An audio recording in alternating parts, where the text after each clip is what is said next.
네, 귀한 하루 주셨습니다. 할렐루야 샬롬 인사하십니다. 할렐루야 샬롬 샬롬 샬롬 샬롬 샬롬 샬롬. 하나님 사랑합니다. 여러분 주 안에서 사랑합니다.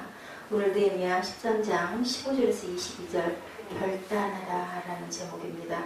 예, 결단하죠. 안식일을 지키지 않습니다. 2차 총독으로 느헤미야가 와서 봤더니 안식일에도 물건을 사고 팔아서 그것을 못하게, 또한 레위인들에게 지키게 하는 그런 아주 결단스러운 그런 부분, 그렇게 하기가 참 어려울 수도 있는데 오늘은 그렇게 아직 감행을 하죠. 우리가 때로는 좀 단호할 때가 있어야 된다라는 거죠. 사정 보고 또 내용이 있었겠죠. 무슨 이유가 있을 겁니다. 꼭 그렇게 할 수밖에 없는, 해야 하는 나름대로의 이유가 있지만 이것은 하나님 말씀에서 어긋나는 부분이기 때문에 절대로 그렇게 하지 말아라.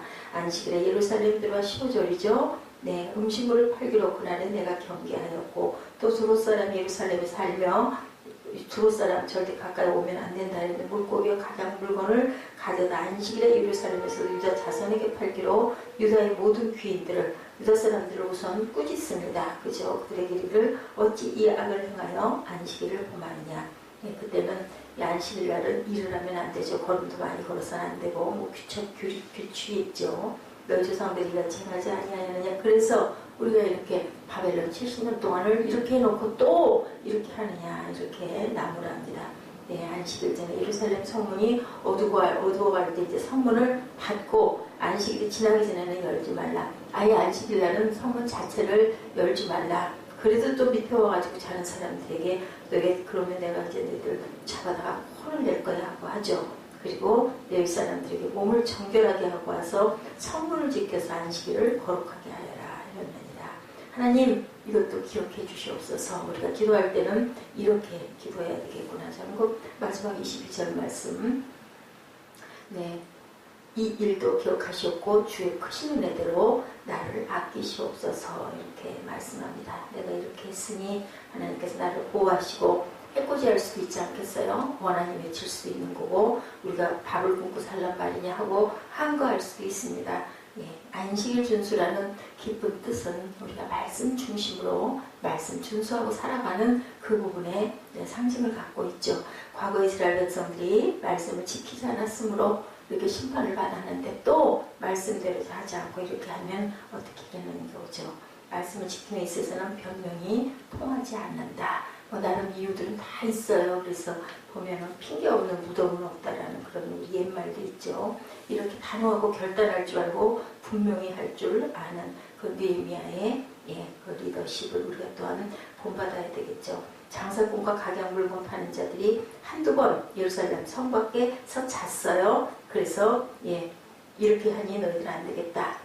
그래서 20절, 21절에 그들에게 경계하죠. 성 밑에서 자면 이제는 내가 너희들을 붙잡아다가 혼을 낼 거다라고 합니다. 이 문제에 있어서 엄청나게 단호함을 보이죠. 이걸 확인한 사람들이 다시는 성 밑에 예루살렘에 오지 않았다. 단호해야 한다는 것, 때로는 인정에 끌려가지고 차마 그렇게 못하는 경우들이 많아요. 말도 꼭 해야 되는데 참 이렇게 얘기했다가 얼마나 상처를 받을까, 또한 또 관계가 나빠지면 어떻게 하나, 그래서 못하는데 하나님 말씀에서 어긋나는 부분은 우리가 결단하고 때로는 단호해야 될 수도 있다. 습관이 되면 쉽죠. 습관이 되기 전에 경계성이 있을 때 어려우니 결단하고 단호해 버릇하는 습관도 길러야 되겠습니다. 거룩한 일상이 그렇게 해서 돼서 예배도 거룩하게, 안식일도 거룩하게, 거룩하다는 게 꼭 일을 하지 말라는 뜻은 아니죠. 특별히 신약에서는 생명구하는 일에는 거룩함이 조금 그 부분에서 꼭 그 어떤 규례가 중요한 게 아니라 가장 중요한 것은 그 법이 사람에게 있을 수는 없기 때문에 선한 일을 함에 있어서는 필요할 수도 있습니다. 결단하지 못하여 쉬운 것도 어렵게 생각되는 사람이 아니라 경계선을 올려서 참으로 아름다운 거룩도 우리 일상이 되는 그러한 사람들, 조금 불편할 수도 있죠. 주일날, 우리 주일이 하나님에 대한 신앙의 고백이에요, 사실은.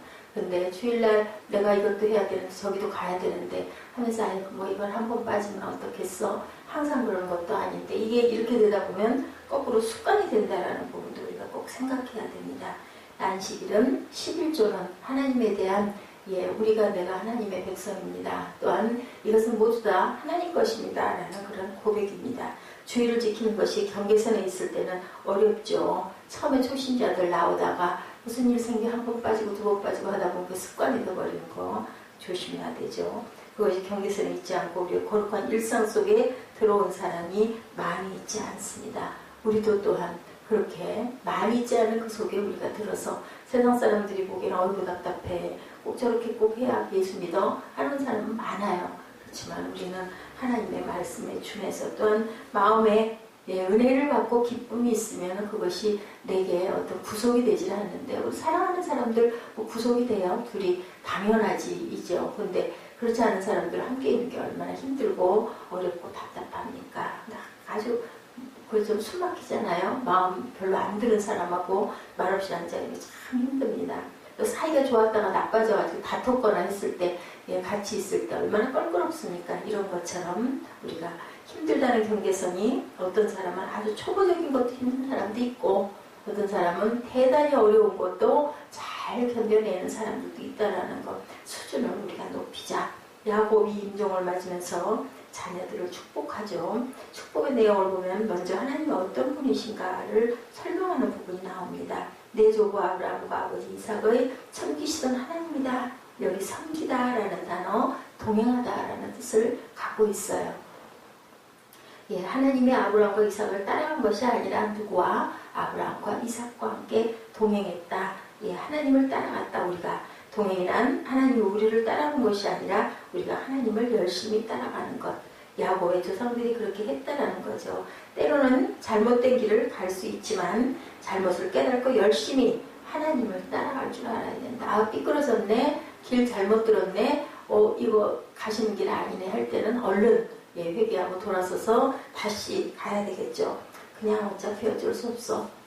어차피 이렇게 된 거고 그냥 이렇게 살아야지 그랬다가는 구원은 없는 거죠. 아브라함이 애굽에서 아내를 루이라 속이고 살려고 했어요. 살아남으려고 했어요. 그래서 죽을까봐 인간적인 방법으로 생존하려 했던 거 잘못 뉘우치고 베델에서 제단을 쌓습니다.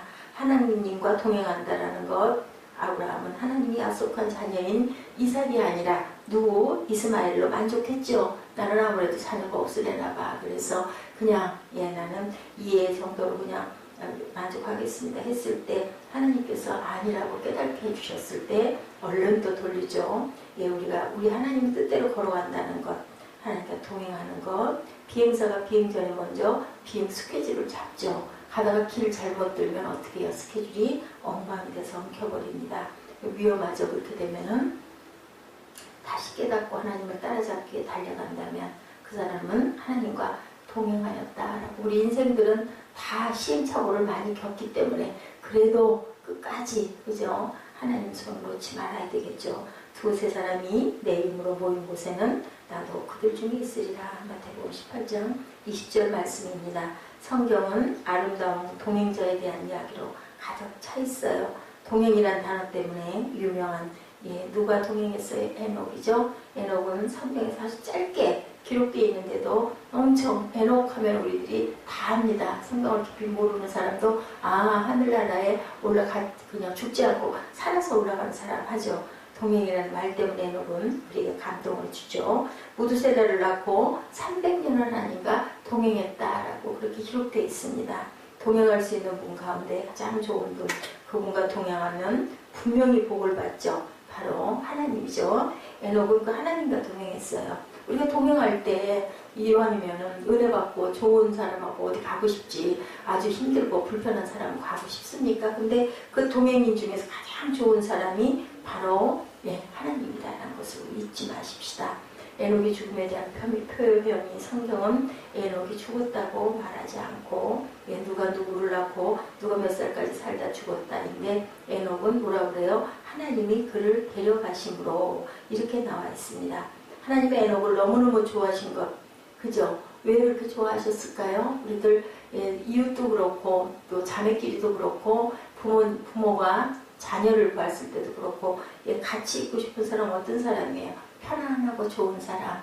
불편한 사람하고는 왠지 함께 있는 게 너무 어려워도 그렇다고도 하죠. 너무 어려워서 조심스러워도 그렇다고 합니다. 우리는 하나님과 격을 두지 말고 내 아버지잖아요. 아가 아버지. 그래서 그런 얘기가 있더라고요. 정말 신실하게 선을 행하고 열심히 살았는데 하늘에 가니까 나는 너 몰라 한 사람들이 있다는 거죠. 그건 누군가 기도를 하지 않고 내 선행만 하면서 열심히 그냥 사는 사람들. 왜요? 교통함이 없었기 때문에. 악을 행하지 않았을 수는 있지만 아버지가 대화를 안 한 거예요. 편지도 안 한 거예요. 그러니 난 너를 모른다. 너 누구니? 예, 그렇게 억울함을 당해서는 안 되겠죠. 하나님이 가라사대 저가 나를 사랑한즉 내가 저를 건지리라. 저가 내 이름을 안즉 내가 저를 높이리라. 저가 내게 간구하리니 내가 응답하리라. 저희 환난 때 내가 저와 함께하여 저를 건지고 영화롭게 하리라. 시편 91편 14, 15절에 이렇게 증거하고 있습니다. 예, 네가 나를 알고 내 이름을 아니 내가 너를 함께 동행하고 내가 응답할 거야. 대답을 어떤 사람에게 해요? 예, 그 저 모친 사람에게 대답하지 않습니까? 우리 카톡 보내면 카톡 받으면 대답을 하죠. 근데 마음만 먹고 있고 안 보내면 모르지 않습니까? 예, 이렇게 우리가 꼭 하나님과 동행하고 하나님의 마음을 깊이 헤아리고 하나님이 기뻐하고 예, 야훼를 배반하고 쫓지 아니하는 자와 야훼를 찾지도 아니하며 구하지도 아니한 자를 멸절하리라. 스바냐 1장 6절에도 말씀해요. 바위에 있다는 것은 말씀을 들을 때 기쁨으로 받으나 뿌리가 없어 잠깐 믿다가 시험을 받을 때 배반하는 자다. 예, 누가복음 8장 말씀입니다. 이렇게 하나님과 동행하시고 교통하시고 늘 기도하시고 시간이 없고 안 될 때는 운전하면서라도 마음으로 기도하시고 오늘은 또한 어떤 일로 하나님께서 내게 은혜를 주시고 어떤 소리를 듣고 또 시험 받을 때 하나님께서 나를 위로하실까. 사람이 말하는 요즘에 그런 마음 자꾸 들어요. 사람이 하는 말 그거 하나님이 하시는 말씀도 아닌데 그거 가지고 상처받을 일이 뭐 있어요. 그죠? 하나님이 우리를 밉다고 그래야 상처를 받지. 그 사람 입만 더러워지지. 그렇게 생각을 해버리면 뭐라 그러죠? 그냥 딱 무시해버리면 그냥 아이고 또 하는군 하고 그냥 그 대신 내가 반성해야 될 부분 또 반성을 해야 되겠죠. 이렇게 우리가 항상 그런 마음을 가질 줄 알아야겠다라는 거죠. 네, 프랑스의 클레망소 수상이 제1차 세계대전 때 전선을 자주 다녔다고 합니다. 위험한데도 불구하고 그날도 부대가 고전 중이고 이제 격파당할 위기, 이제 패망합니다라는 소식을 듣고 그 위험한 포탄이 터지는 데를 또한 다시 방문길에 올랐는데 이 대통령이 나이가 엄청 많은 노인이셨다고 해요. 포탄이 터지는 최전선이 가까워지자 수상은 방탄차를 타지 않아요. 근데 일부러 내려서 걸었다고 그래요. 그리고 전투가 벌어지는 최전방에 도착합니다. 늙은 수상의 모습을 발견한 병사들은 어땠을까요? 환호성으로 울리며 더 힘을 내서 열심히 전투에 임했죠. 졌을까요? 안 졌겠죠. 클레망스 수상을 발견한 적은 수상을 향해서 집중적으로 포화를 부었지만 수상은 안전한 곳으로 대피하지 않고 계속 그곳에 남아 있었다라는 거죠. 포화가 멎은 후에 수상은 걸어왔던 길을 되돌아갔고 이때도 병사들은 환호성을 올리며 수상을 전송했어요. 병사들은 안 거죠. 바로 클레망소 수상이 자신들과 함께 전선에 있었다는 사실을. 하나님이 이렇게 우리와 어느 곳에서나 위험한 곳에서도 항상 계시고 동행하신다는 것을 생각하면 우리가 패배할 이유가 없어요. 그죠? 사탄의 참소에 넘어갈 필요도 없고 상처받을 필요도 없고 직장에서 억울함을 좀 당해도 험한 소리를 좀 들어도 그게 내 인격하고는 아무 상관이 없다. 네가 몰라서 그러는 거지 네가 오히려 잘못이다.